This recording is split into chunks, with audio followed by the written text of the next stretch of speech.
Today's guest is John Mollura, who went from being a literal rocket scientist to now a multi-award winning luxury portrait photographer. So, John, thank you very much for being on the show. How are you doing today? I'm great. So glad we could connect, Rasco.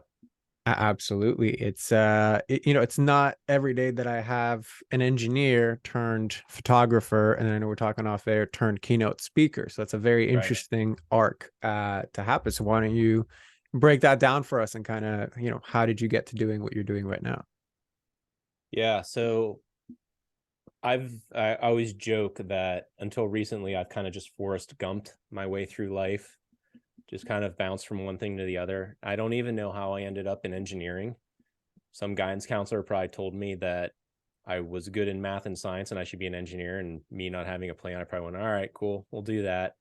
And went through engineering, mechanical engineering, and fell into a job working in the United States space program, for a subcontractor. Did a lot of work for NASA, involved into leading test projects and missions for Department of Defense, Homeland Security, and I did that for a decade and a half. And I worked with some of the most amazing people on the planet, as I'm sure you can imagine. And about halfway through my tenure there, I went through a tremendous amount of personal change. I lost my best childhood friend, who was an Air Force veteran, to unfortunately to suicide, and it rocked my world. It pretty much sent me to rock bottom. I didn't know how to process that, 'cause he was not only one of my best friends, but he was someone who I looked up to. He's kind of like a big brother, in many ways. So couple that with becoming a brand new father in that same time period, and a very cool but very stressful job. It really put me into a tailspin and amplified a lot of the anxiety and depression that I had felt since I was a little guy. And when I kind of hit rock bottom like that, I realized I need to turn my life around. Like I really evaluated how I was showing up in the world, and how I was showing up was obviously a very high performer, high executive function. Um, Unfortunately, I used what I've come to learn is the vast amounts of empathy I have and just intuitiveness for how people feel. I would use that superpower to shut people down and make them feel bad about themselves if I felt that this veneer of perfection and like the Superman status that I had built up, from all of my life was ever threatened. And I realized that was not the best way to show up. And I had, up to that point, not really been a religious person in my life, but just said the Serenity Prayer, and just really had a change of heart. And really, the first key was self-awareness. When I would lash out at people, when I would snap at people, and started going through this journey of undoing a lot of the hurt that I had done to people. And in the meantime, I also was beginning to take my side hustle photography seriously, until in April of 2017, almost 6 years ago, I had finally had enough with the corporate structure, and I had such a change of heart. I just wasn't fulfilled enough. And here I was working on some of the coolest stuff on the planet. It just wasn't doing it for me. So my wife and I made the decision that I'd give photography a try full time, which was scary. We have three school age kids. I don't live in New York or LA. I live in rural southern Delaware on the east coast of the United States, not known as a hotbed, a mecca of photography, but really forced me to get creative and figure out ways to make a living, and eventually evolved to my what started out as primarily commercial photography for advertising and marketing. And people, you've probably bought something off Amazon that I took the picture of for a client. It evolved into doing pretty much solely portraiture, headshots, private portraits, families. And I really like doing that because it gives people a tangible proof of how the world sees them. And a lot of times that's not how people see themselves. I've taken so many pictures of people that are models or should be models, and they said, "Oh my gosh, you made me look so beautiful." And I'm like, well, that's how the world sees you. Now you have proof that maybe on a day where you're not feeling up to whatever task is in front of you, you can look at this picture and be like, oh, I'm pretty bad. I'm pretty awesome. So I've really developed a heart to help people that way. I've really done a 180 from how I used to be. And then that has evolved into keynote speaking and doing workshops for people, specifically on imposter syndrome. Because even though I have literally, like, I could fill up the wall behind me with like accolades from like NASA and Department of Defense, when I was receiving those awards, I never believed I truly deserved them. So the more I learned about imposter syndrome, which is that this innate fear that you're a fake, I realized there's ways to turn down the volume of that negative voice. So now I'm on a mission to help people feel good about themselves with photography, providing them images of themselves, and then keynotes and workshops helping them overcome that imposter syndrome.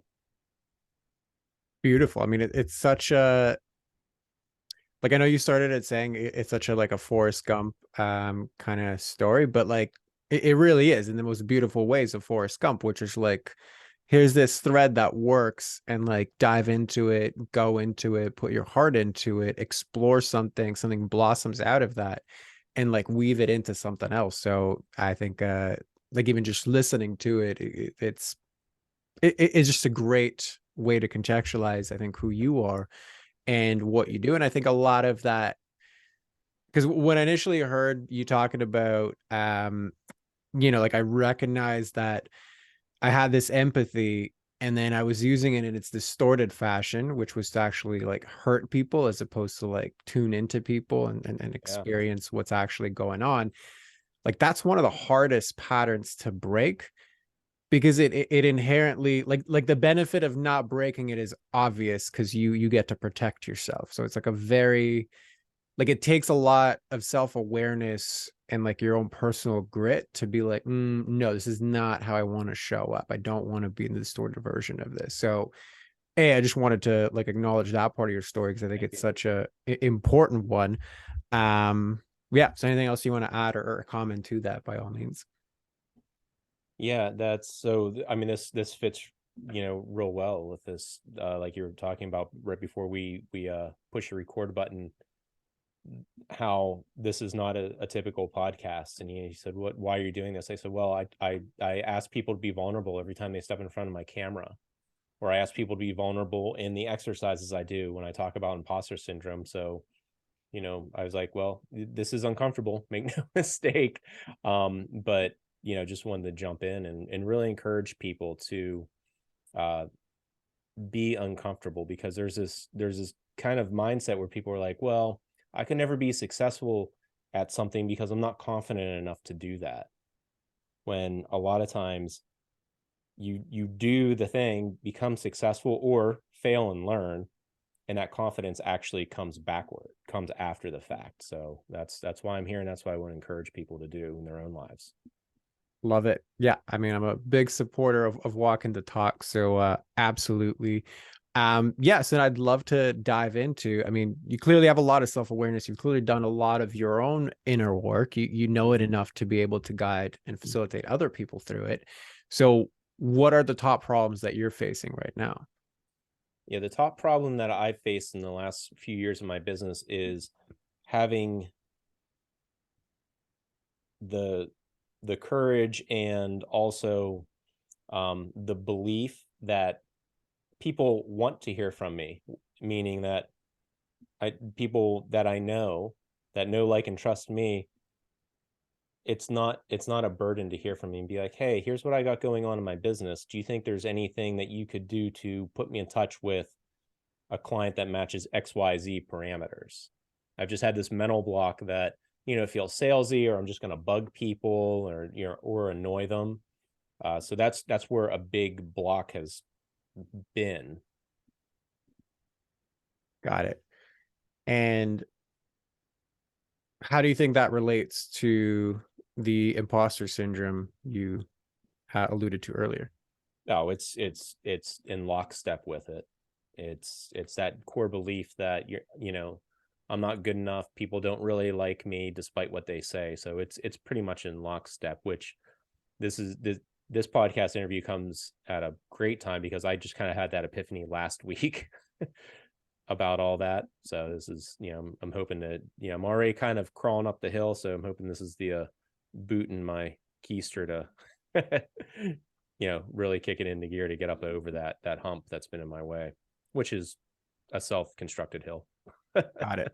So given that imposter syndrome is something that you work with other people on, and I'm a firm believer that we generally tend to go through our own experiences of the things that we teach so we could always teach them better. How would you coach yourself through what you're going through right now? One of the things that I've done, because I just had a huge breakthrough last week where I reached out, I went through, my list of, social media contacts and pulled out like 60 people from there and messaged them individually, with letting them know about my keynote business.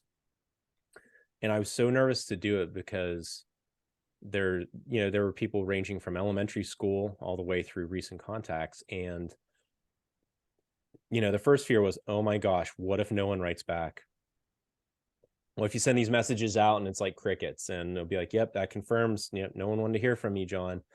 And then the next level of fear, because, fear just likes to work its way in. It's very insidious in the ways it can change up its game quickly. And it's like, all these people from your past before you kind of, got your act together and showed up, with a kind heart. All these people are replying. These are like the bulk of the people.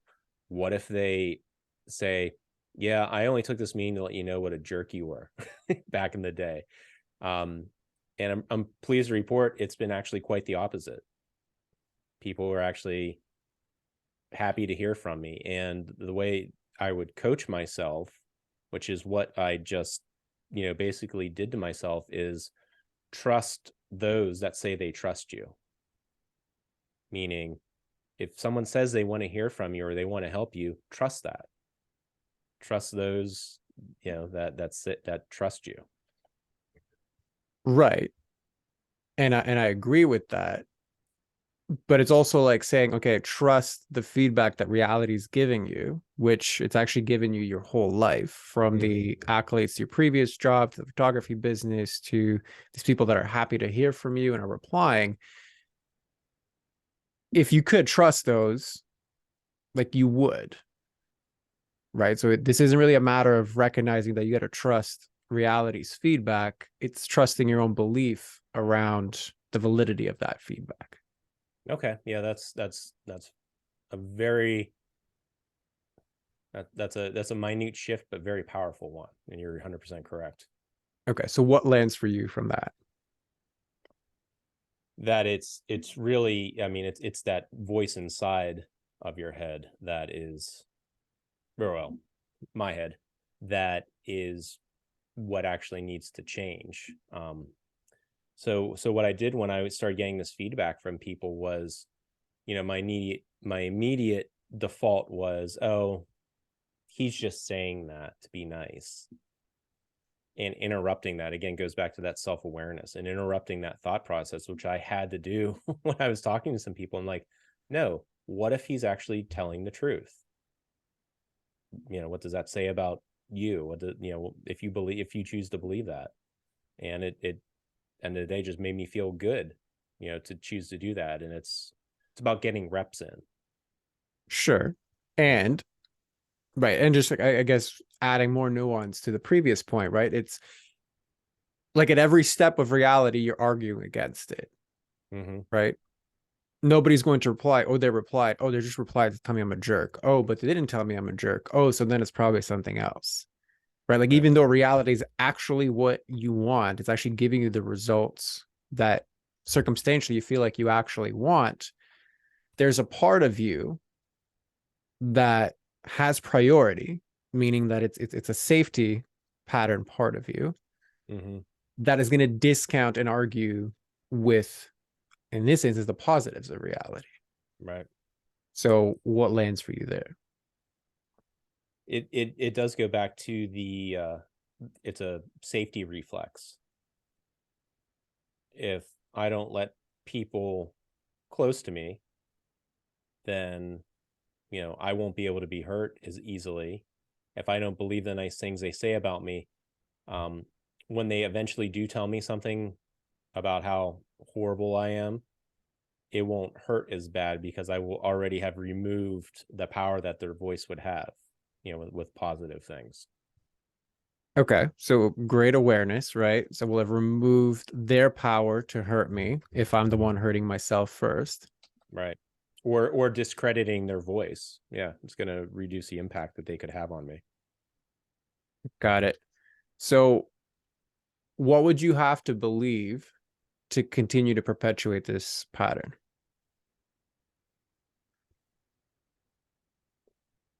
That negative feedback is not the end of the world. If someone does tell me I did something wrong, it's most likely not the end of the world.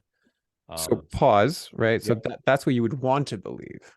The negative feedback is not the end of the world. But given your reactions, given your actions, given your default thoughts, it's not reflective of that belief. So if you flip that around, what do you think you'd have to believe to continue to perpetuate the reality of your pattern?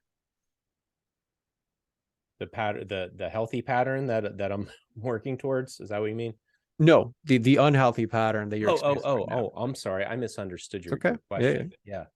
Oh, to perpetuate the unhealthy pattern of not believing them, the the core belief is if you make any mistake and are anything less than perfect, you are not only going to be alone, you're going to be ostracized, which, as you know, is one of humans' greatest fears. Okay. So if you make any mistake, if you're not perfect, you're going to be ostracized. Yep. Okay. How does that relate to you speaking badly about yourself preemptively? Almost like I'm setting myself up to be alone, if Okay. preemptively speaking. So you're ostracizing yourself before somebody else can ostracize you. Right. Because then I'm in quote control. Okay. So that's let's just say the survival belief on top of it, meaning life's experiences has given me different contexts through which to experience and build this pattern. So one of them is control, one of them is like hypervigilance on what other people are or are not doing, one of them is preemptive judgments. So if you had to go even deeper beyond it, what would you have to believe about yourself and or the world to perpetuate those patterns? That I am 100% destined to screw up beyond repair. Okay. And when you say that, how do you feel? I mean, when I say that, I mean I can point back to the moments in my past that were the catalyst for that belief. Okay, which is great awareness again. But the question was, how do you feel? And how you feel isn't a past memory, it's a present experience. So how do you feel when you say, I'm destined to screw up beyond repair? When I said it just now, I actually felt powerful, like Okay. owning that. So tell me more about that. So I'm destined to screw up beyond repair makes you feel powerful. So tell me more about that. The fact that I'm almost able to look at that dragon in the face and say, yeah, you've been breathing fire on me for, decades, but I'm at least able to, stand here with a shield and a sword in front of you. Okay. And where do you feel that in your body? Uh, Pretty much right here, right in the center of my chest, or my sternum, upper stomach area. Okay. So in your sternum, chest area, like if you had to tune in again and say, I'm destined to screw up beyond repair. So just say it out loud, tune into that area, and just tell me what you feel again. Yeah, destined to screw up beyond repair. Okay. After I say it, the fear kind of sets in. Okay. Yeah, the fear sets in after I say it, and you have time to reflect. So tell me more about that. How did you reflect for that fear to come up? It's kind of the now that I've said it, what do I need to do, to make it happen? Because when I said it, it was a reaction. I just said stream of consciousness. I didn't think about it. It's kind of like if you're driving your car and I don't know, a deer runs out in front of you and you swerve. It's just a reaction. You don't have time to process that. You just react. And then when you pull over to the side of the road after you've hopefully missed said deer, that's when the adrenaline kicks in and it's like, oh my God, what just happened? Yep. So great analogy. I get it. Bring it back to the present moment and the experience we just had and retell the same thing from first person. Which part? Sorry. Okay. No, it's on purpose. If it's not making sense, by all means, just Yeah. either call me out or let me know. Yeah. So I asked you to say, so, okay, if we rewind backwards, right? We went through this sort of prompting exercise to get to a potential core belief. Mm-hmm. I am destined to screw up beyond repair. When I asked you how that felt, the first place your brain went to was empowered, right? Mm-hmm. If you took that statement in isolation, that is the least empowering statement you could possibly say out loud. But your brain went to, it's empowering. And that was actually the second prompting, because the first place your brain went to was to tell me a story about its origin. So you've got two layers of avoidance and deflection around this one particular belief. Okay. Then when I ask you for the third time, okay, no, like really sit with it, say it, and then tell me where you feel that in your body. Like, where do you feel empowerment in your body? And you said, oh, my chest. Okay, cool. Tune in there again. Oh, that's actually fear. Okay. So now you have a fourth layer of distortion, right? That it took fear, disconnected you from it, and said, that's empowerment. Don't worry about that. We can use that as fuel, which fear in of itself can't have that quality. But we're talking about the distortions here, right? So before I continue, like, do you see the layers of protection that are in place to keep you away from this? Yeah. Okay.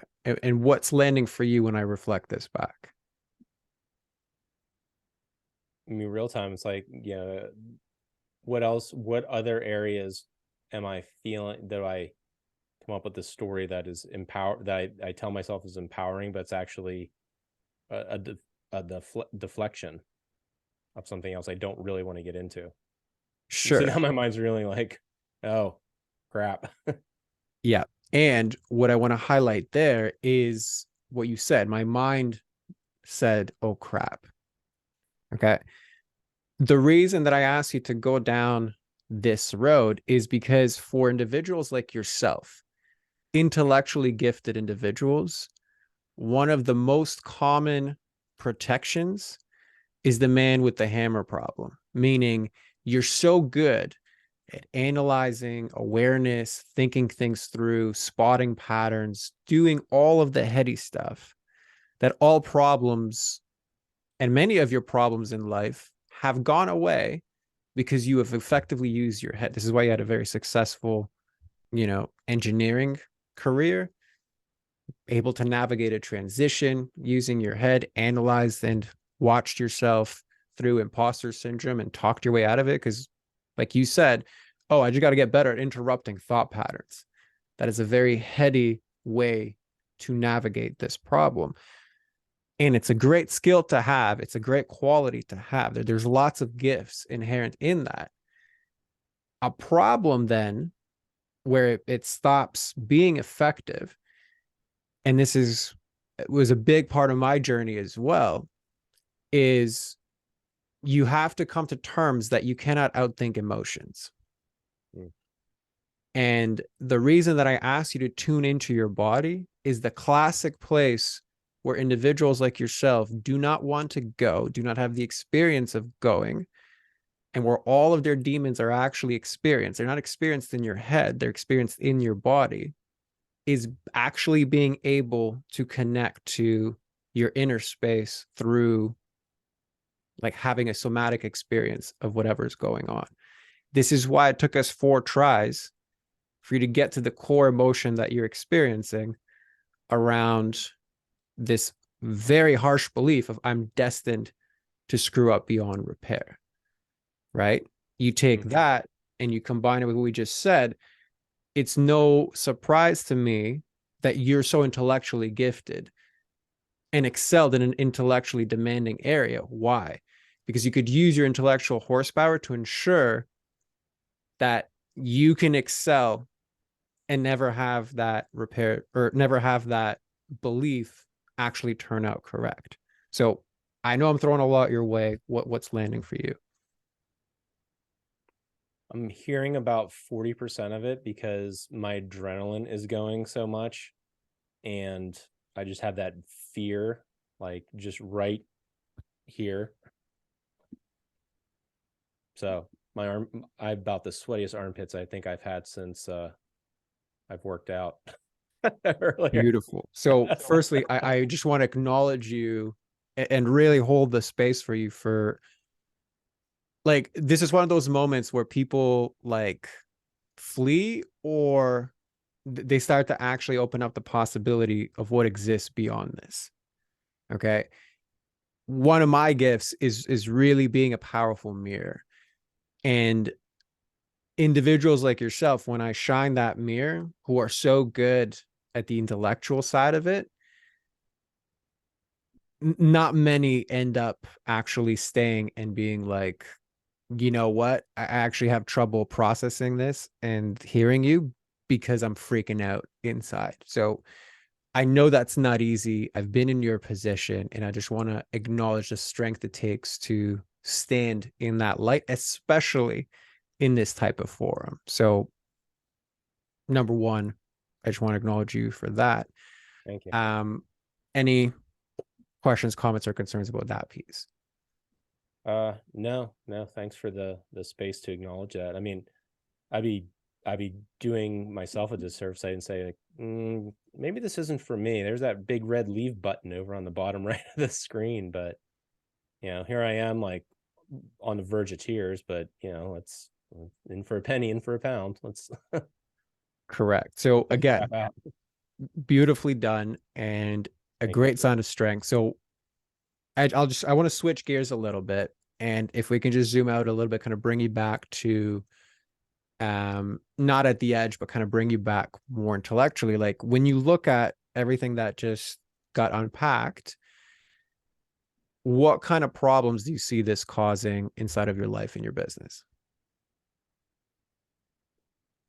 Being able to explain away, maybe not having the sales I want, knowing what I feel is the right thing to do to get more business, but not doing them, being able to come up with reasons not to, and a lot of them are noble obstacles. Oh well, I don't want to, I'm not going to spend that much time calling people because I got to get my kids off the bus, kind of thing, explaining away. Okay. So kind of a perpetuating a lot of inaction to actually move the business forward. Right. Okay. So holding back the sales that way. Anything else? I'm still coming down. Can you please repeat the question, please? Okay, sure. And by the way, if you're like, I've had enough, you can just let me know. I'm okay to end it. So you just like you're the leader of this helm. Like I Yeah. go as far and as deep as you want to go. Yeah. Okay, perfect. So are you okay to continue, or Oh are yeah. you okay to Yeah. just close it here? No, no. I mean, I'd feel like I'd be only going about 60% of the way. That I didn't know I was getting into. But we're here already. It's kind of like when I was going through my black belt test. It's like I wasn't gonna throw in the towel and be like, "Oh, this is tough. This sucks." It's like Beautiful. let's do it. Love it. And For a yeah, reason. I acknowledge that strength and character as well there. And so the question was really, okay, so how, like, if you had to extrapolate everything that was unpacked here, right? Mm-hmm. What problems inside of your business are causing? So one of them you said, okay, well, it's definitely keeping me from sales that I want. Okay. Anything else, or that's kind of the major, it's like the break on the expansion of the business. Yeah. That's the big part is the not even the amount of sales I get. It's more specifically it's the consistency of business. Got it. So the stability of like, it's not, I'm freaked out because now I'm not getting sales. So I go and do the thing and push through fear. It's consistently doing the actions that I know Right. are empowered and aligned. Okay. Yeah, it's the consistency, and that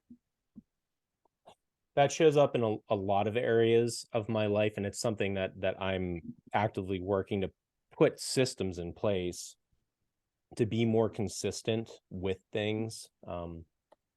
What do you what was the thing called? I had to look it up, and I was like, oh yeah, I have that shiny object syndrome. Yeah. Is that what it was? Did I remember that correctly from when I filled out that thing? Yeah. Like, Correct. I'm like, what is that? And like, that sounds like something I have, but let me look and see what it is. And I looked up, and it's like, you chase the next thing, you put all the effort in, and then it doesn't happen. Then you're on to the next thing. I'm like, oh yeah, got that. So it's the lack of consistency with things surrounding my businesses is something I've struggled with historically. Got it. Because if it's not dire circumstances, or if the circumstantial pressure isn't large, I don't actually do things because without the pressure, the safety mechanisms kick in and I don't actually do them. That's an excellent point. Um, I'll tell you what, if a plane goes down in the Andes and we both survive, like I'm the dude you want by your side in a crisis like that.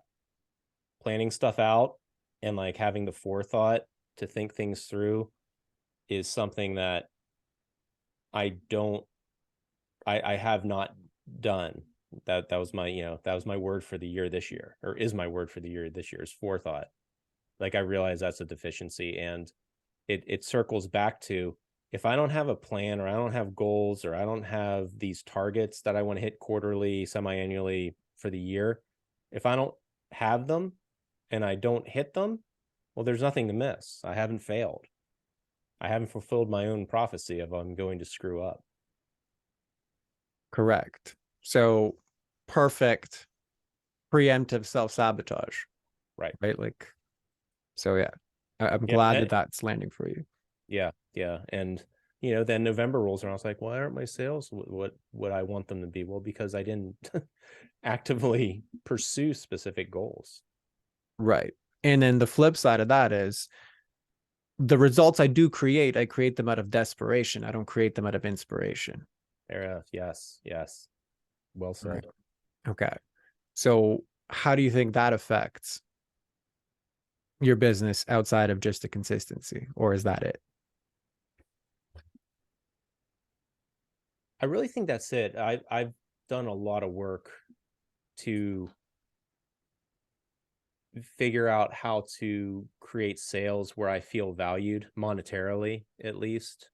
Hired coaches on that, because if we would have talked this time last year, Drasco, that would have probably been the biggest thing.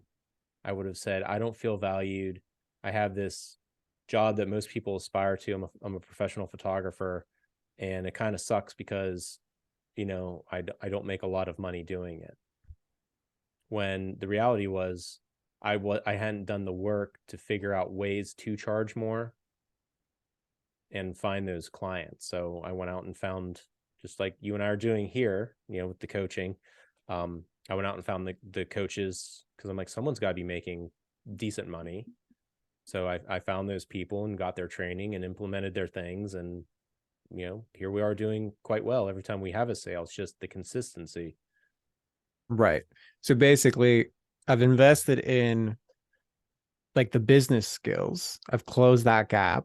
I have evidence that I know how to charge appropriately with the right margins to be able to sell higher end packages that I'm like happy with and they're happy with. Like all that part's good. However, that skill set is at a bottleneck when I don't show up, right? Yes. So Yes. now that's where the creating out of desperation falls into place. So I'm not showing up as the kind of person who can create the kind of stability needed to go to the next level. That's causing lower revenue than I desire. That's creating an inconsistent business, thereby creating that cycle where I need the external pressure to actually perform the skills that I've invested in and know. Right. Okay. So anything that lands for you from that reflection? No, you nailed it. I like the phrasing you used with bottleneck, because I looking back as we were talking, where you said I end up in this like um point of desperation. Um I know that is when I would finally make those calls I didn't want to make. We just got, I don't know, if I had gotten a vet bill that I wasn't expecting. Well, guess what? Then I'm calling, Jane Doe, following up on that photo shoot we talked about 3 months ago that I never heard back from. Why? Because now I need to pay this vet bill for something. So that's where I don't want to be, and that's why I'm actively working to not be in that, to create more stable business. Beautiful. So then if we go from that thread, who or what would you be if you didn't have these limiting patterns? I would be someone who wasn't continually stressed about money and letting that affect. I would be someone would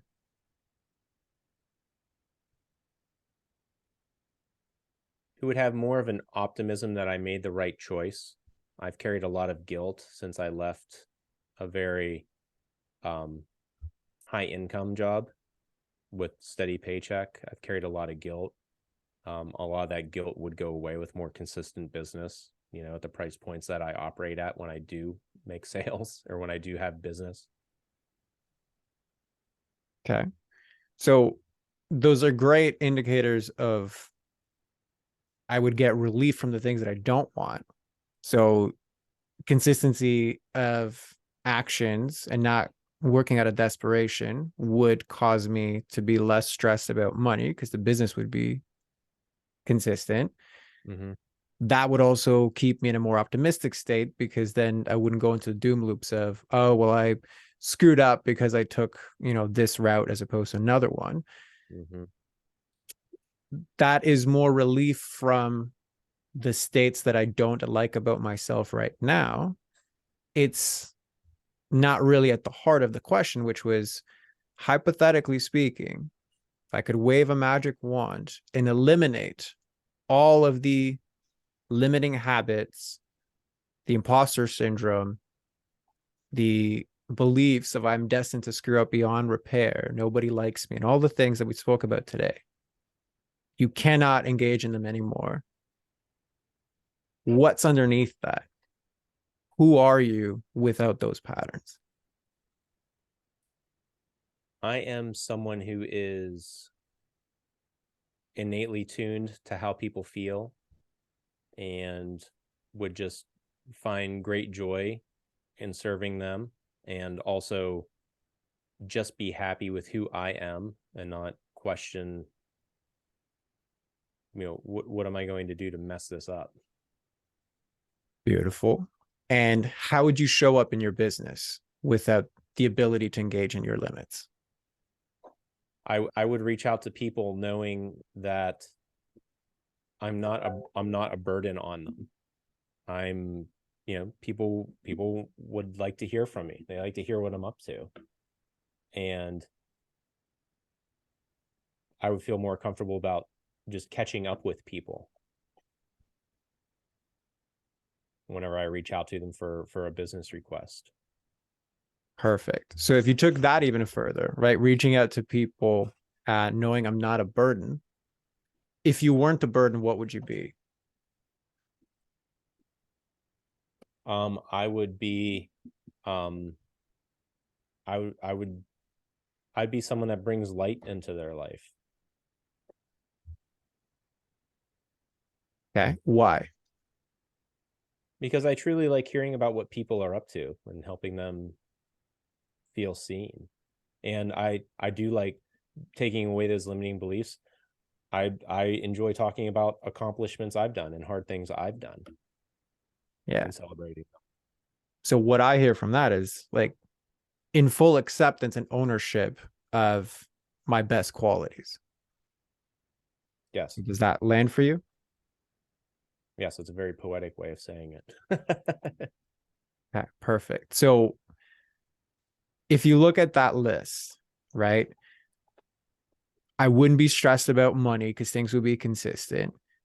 I'd have more optimism and less guilt because I wouldn't be creating out of desperation.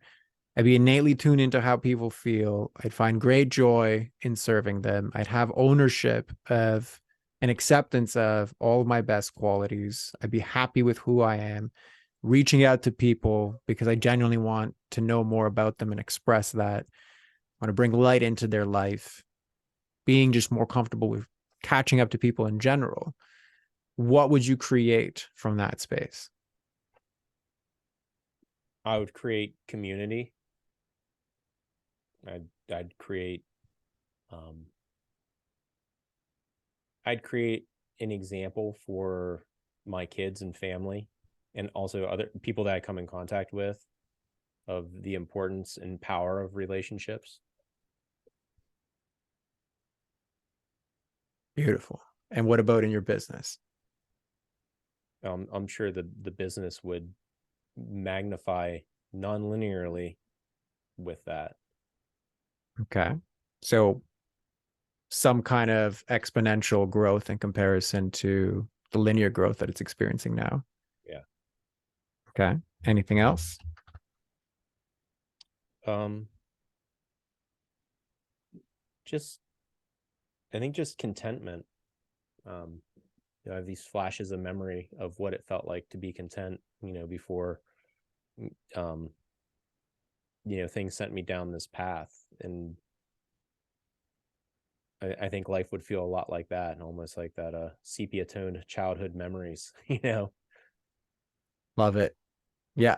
Because you could bring your full self into it and Right. create what you want to create, not to get yourself out of binds.